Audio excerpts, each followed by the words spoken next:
Les potos, comment ça va? Il y a quelques semaines, je vous avais dit que j'avais préparé une vidéo que j'avais décidé finalement de ne pas sortir. Elle concernait la nouvelle saison de Baki. Je vais pas te mentir mon poteau, le timing n'était tout simplement plus bon. Bon, en général, je fais pas deux fois les mêmes erreurs. Y a pas de souci, Baki c'est bien, mais j'ai quand même quelques petites choses à dire. On traîne pas, on y va.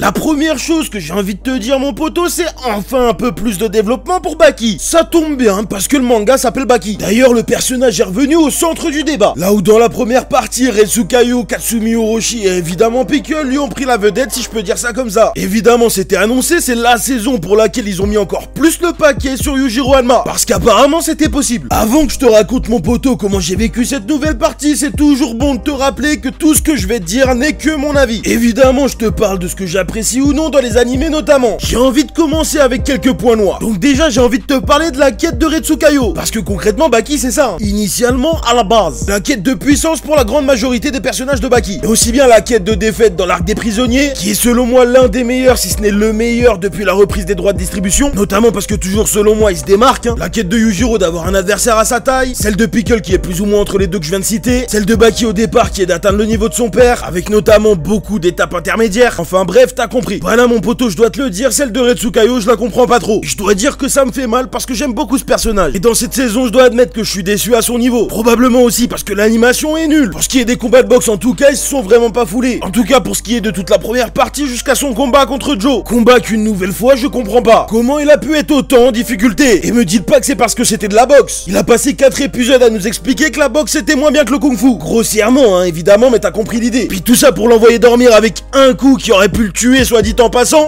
Vraiment je comprends pas. Puis c'est toujours bizarre de voir des règles dans les combats alors que c'est pas l'essence de Baki au départ. Et même si c'est des champions du monde, anciens champions etc, ça reste des randoms. Dans ce manga on nous a éduqués, incités à penser que les randoms ne valent rien. Donc définitivement j'ai du mal avec cette partie là. On a aussi vu la différence de puissance entre un Mohamed Ali Junior et la plupart des combattants de Baki. D'ailleurs peut-être que ça aurait été plus intéressant s'ils avaient combattu les deux. Et puis où est le sens quand tu vois pas le combat d'après? D'ailleurs Usain Bolt qu'est-ce qu'il fout là la huisse? Enfin bref, on va pas s'étendre sur le sujet mais à ce stade là cette partie 2 commence mal. J'en parlais avant, mais malgré quelques fulgurances, l'animation elle laisse vraiment à désirer. Surtout pour un animé aussi populaire. Il y a quand même 2 moments qui m'ont marqué à ce niveau-là. Déjà quand Katsumi joue avec son sachet plastique, j'ai adoré ce moment, je le dis. Dites-moi si je suis le seul, mais pour moi c'est le genre de jeu auquel on jouait quand on était gamin. Avec 100 fois moins de flow, j'en conviens. J'ai beaucoup aimé aussi le moment où Baki s'entraîne à se déplacer comme un cafard. Ce moment où il va tellement vite que ses gouttes de sueur restent sur place et arrosent le sol. 2-3 scènes sympas également dans le combat entre Baki et l'homme d'Anayama, mais rien de transcendant. Donc très concrètement, à ce stade-là, Baki, c'est moyen. Ou en tout cas décevant par rapport à mes attentes. Tout ce que je viens de dire là, c'est le constat que je fais avant qu'on rentre dans le vif du sujet en fait. Parce qu'à partir de là, mon poteau, ça n'a plus rien à voir. Plus précisément, à partir du moment où il commence à se faire des gueuletons avec son daron, c'est à partir de là que ça devient intéressant. Alors c'est dommage pour ce qui se passe avant, mais ça y est, à partir du moment où il rentre dans le resto, j'ai oublié tout ce qui s'est passé avant. Alors je dis pas qu'il y a que du positif, mais on va voir tout ça dans la deuxième partie.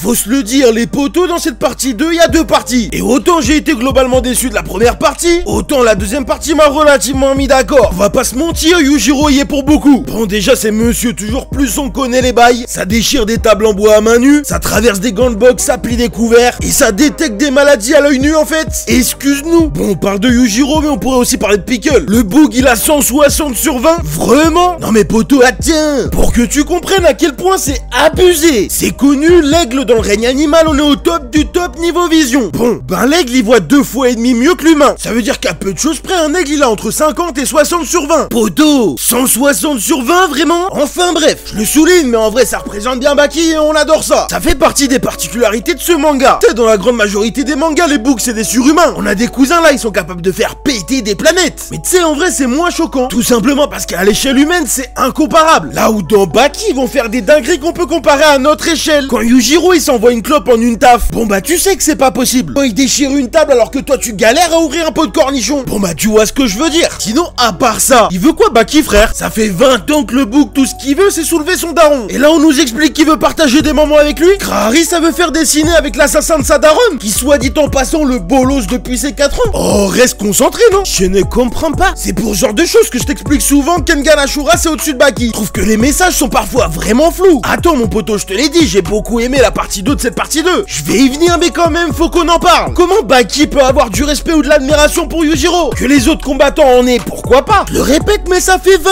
ans. Baki the Grappler, c'est sorti début 2000, hein. Donc ce combat, il était attendu. Alors quelle fut pas ma surprise quand j'ai vu Yujiro goumer son fils pendant 2 épisodes. Alors il disait lui-même que Baki visait pas ses points vitaux, etc.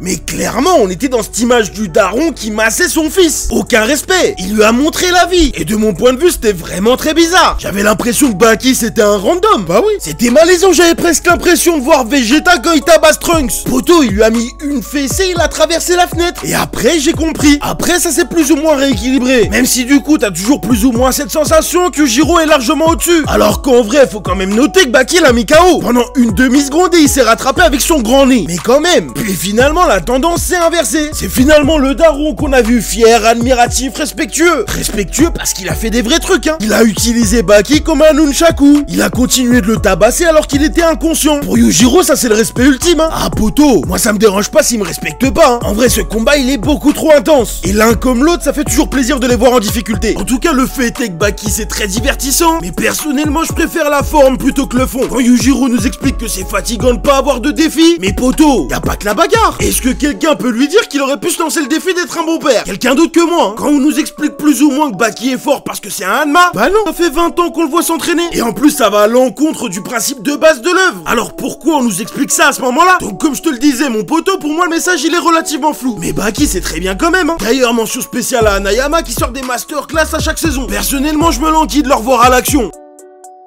Mon poteau, je te l'ai déjà expliqué, mais c'est pas parce que j'émets des critiques sur une œuvre que je n'aime pas l'œuvre en question. Au contraire, je pense qu'on apprécie vraiment une œuvre quand on est aussi capable de dire ce qui nous déplaît dedans. Ou tout simplement ce qui marche moins selon nous. Dans tous les cas, ça n'enlève rien au reste. Comme je l'ai dit plusieurs fois, Baki c'est vraiment très divertissant. Et le tout, c'est aussi de savoir pourquoi on regarde des animés. En attendant, cette vidéo arrive à son terme. J'espère qu'elle t'a plu. Je te remercie de l'avoir regardé. C'était le pilier du renard. À la prochaine. 神が破れるはずがない。立てよドクター